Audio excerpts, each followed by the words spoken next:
On ne parle plus ici de l'éthanol. Si on regarde ce qui se passe dans plusieurs secteurs de l'industrie, les produits chimiques, production de l'électricité, les combustibles, ainsi de suite, l'accaparement le plus accentué que l'on voit de nos jours, que ce soit les forêts, des algues, des déserts, la vie marine, c'est pour la production de l'électricité. On voit une énorme quantité de bois et de copeaux de bois qui est mélangé au charbon pour faire de l'électricité. Alors, afin d'atteindre les cibles d'énergie renouvelable, cela donne aux compagnies d'électricité, ils peuvent se dire, se revendiquer de cette idée d'être verts, parce qu'ils se servent de la biomasse. Voilà quelque chose qui est pas mal en dessous du radar pour l'instant. Cette production d'électricité par le biais de la biomasse, qui représente 52 gigawatts de courant dans le monde, disons la production d'un pays en développement, est à la hausse très rapidement. Et on voit aussi un virage vers la biomasse, que ce soit la biomasse des arbres, du bois, des plantes, dans l'industrie des produits chimiques. Vous avez des compagnies comme DuPont, qui dit déjà que 10% de sa matière brute provient du maïs et du sucre.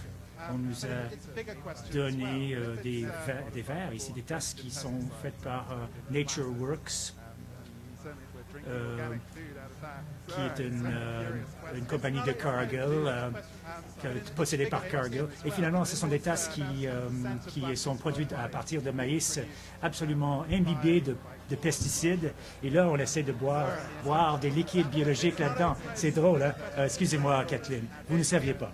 Mais bon, c'est une question pour la société. Finalement, on s'attend à ce que 10% des plastiques du monde soient finalement des bioplastiques, qui produisent à même le sucre et le maïs. Si on trouve que ce n'est pas éthique de convertir les aliments en combustible de voiture, c'est aussi pas éthique d'en faire des tasses ou des chaussures. Ensuite, il y a l'idée que le problème des biocarburants n'existe plus, n'est pas vrai. C'est vrai qu'il n'y a plus d'investissement en éthanol. C'est vrai que on essaie d'effectuer un virage vers l'huile de palme. Mais ce que l'on voit, c'est vraiment le plus grand virage vers les biocombustibles, et c'est en s'en servant de la biomasse, non pas de la nourriture, mais des restes des épis de maïs, ou les algues, les copeaux de bois, ou le jatropha, et aussi la canne à sucre. On voit que les plantations de canne à sucre se répandent au Brésil et en Afrique au sud du Sahara. On voit des ententes conclues avec les grandes pétrolières et des compagnies qui développent une nouvelle technologie qui s'appelle la biologie synthétique. Vous avez des ententes entre Shell et Genomatica, entre BP et Exxon et Synthetic Genomics, Total et Chevron.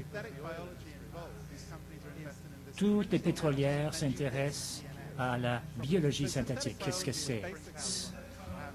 La biologie synthétique, c'est le génie génétique sur les stéroïdes.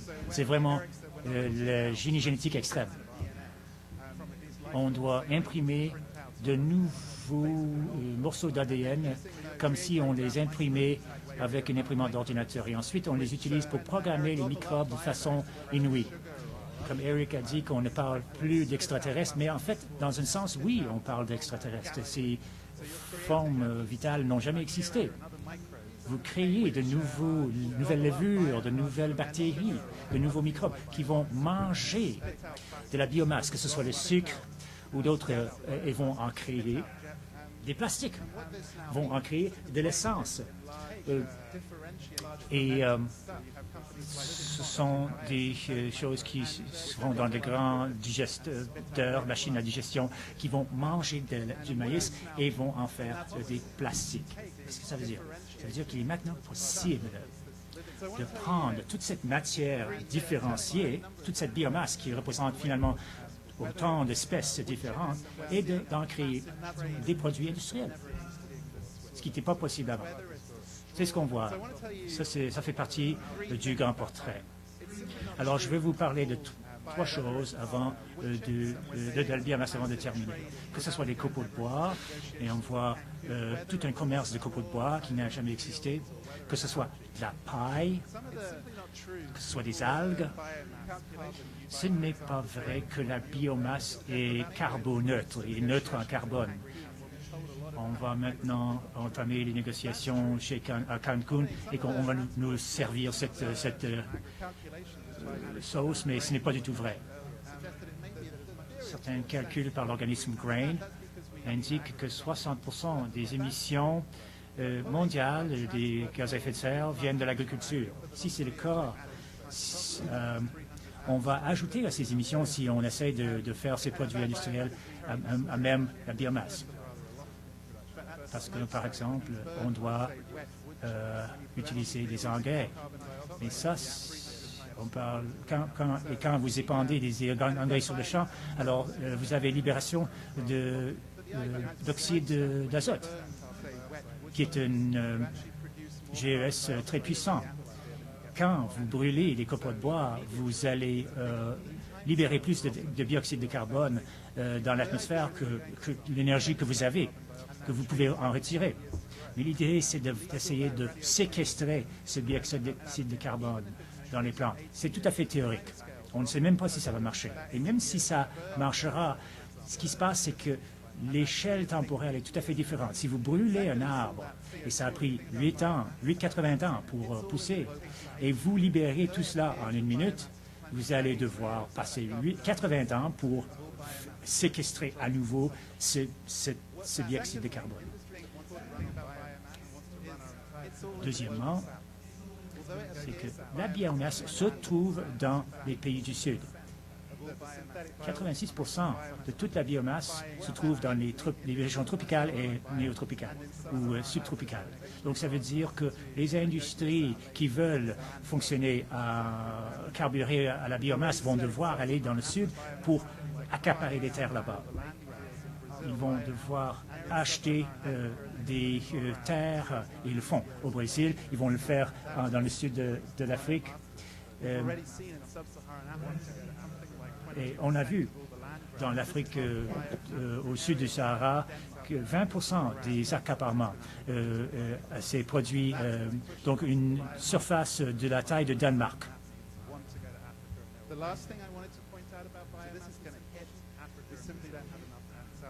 Alors cela va frapper en Afrique et au Brésil et ensuite se répandre sur le reste des tropiques.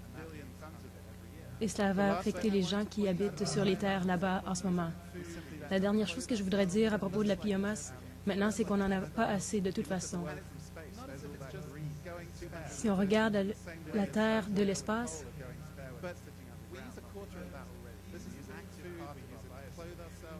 on l'utilise pour la nourriture, pour s'habiller, pour les textiles.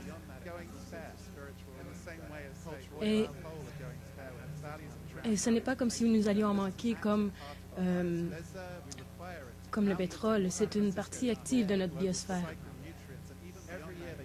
Nous en avons besoin pour nettoyer notre air, pour renouveler nos nutriments. Et cela a une valeur pour la nature que nous ne comprenons même pas jusqu'à ce jour.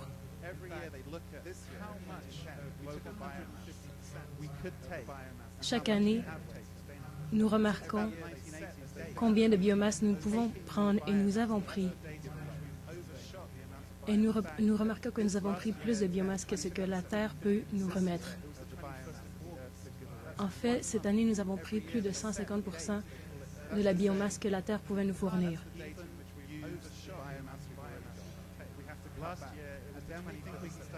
L'an passé, le 25 septembre, et cette année, c'était le 1er août. Ça veut dire qu'on ne peut même pas consommer la biomasse au niveau qu'on est en train de la consommer. On ne peut pas consommer à ce niveau-là. On a déjà notre date de dépassement du niveau acceptable. Cette année a été le 21 août. Et là, les gens disent, oh, mais là, on va modifier génétiquement les cultures, on va créer des cultures qui peuvent tolérer de la sécheresse ou qui peuvent pousser sur des terres dites marginales ou dans des conditions... et quand on regarde les brevets, il y en a 262 familles de brevets détenus par des gens comme BASF et Monsanto. Ce sont des gens ce sont des brevets sur la biomasse, non pas seulement les jeunes. C'est un accaparement non seulement de la biomasse, non seulement de la terre qui sert de substrat à la biomasse, mais aussi un brevet juridique sur tout ce qui pousse. Et c'est Monsanto et les autres, les compagnies qui détiennent ces droits dorénavant.